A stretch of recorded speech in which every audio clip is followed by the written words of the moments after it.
Outlook has created several ways for you to file this new contact. You won't be making a change, so let's close this list. Clicking the Save and Close button on the standard Contacts toolbar saves and closes this new contact and returns to the original contact. Let's close both contact forms before continuing.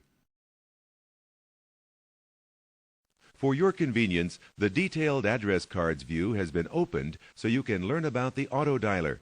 Outlook's Auto Dialer can dial your calls for you if you have a configured modem attached to your computer.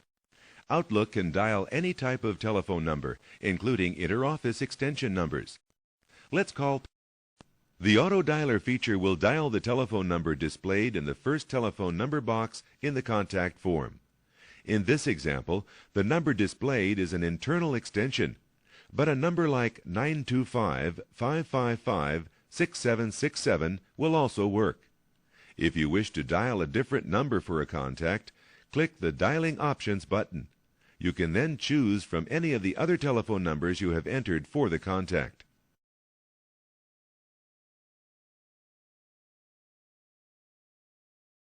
You can also record how long you talk by creating a journal entry. The journal keeps track of all your Microsoft Office activities, including telephone calls that are made from within Outlook. Good. Having Outlook dial your call is just like dialing it yourself, except that all you have to do is click a button. Outlook dials the call through the modem attached to your computer. Click the Start Call.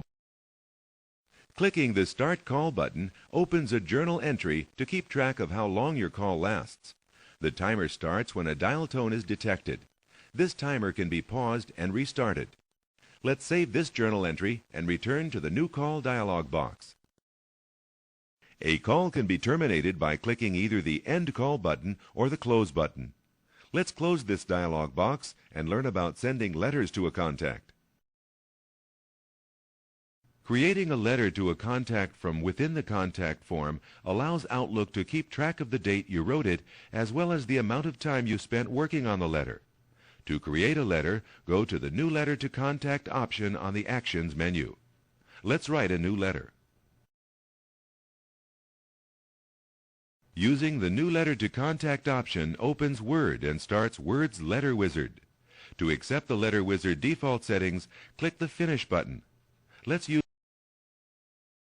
Your contact's name and address are placed at the appropriate place on the page in Word. Keep in mind that Microsoft Word must be installed and set as your default editor to use this feature. You won't complete this letter, so let's close the document without saving it.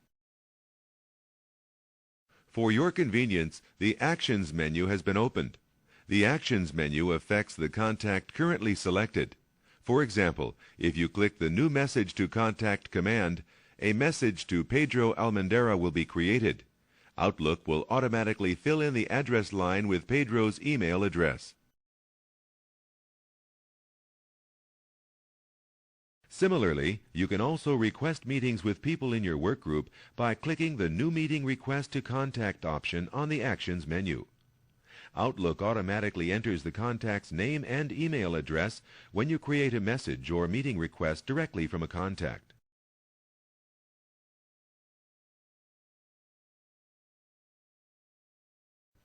You can send a contact to someone else so they will not have to re-enter contact information. Use the Forward command on the Actions menu to copy and send a contact. Here's the copy of Pedro's contact form, which can be forwarded by email. To forward this contact information, add the appropriate email address and click the Send button. You will not. If you included a web page address when you entered information for a contact, you can select that contact and click the web page link to automatically open that page in your web browser. The blue text in the web page address text box indicates a link to the web page. When you click the blue text, your computer will access the internet and display the associated web page. Let's click the link.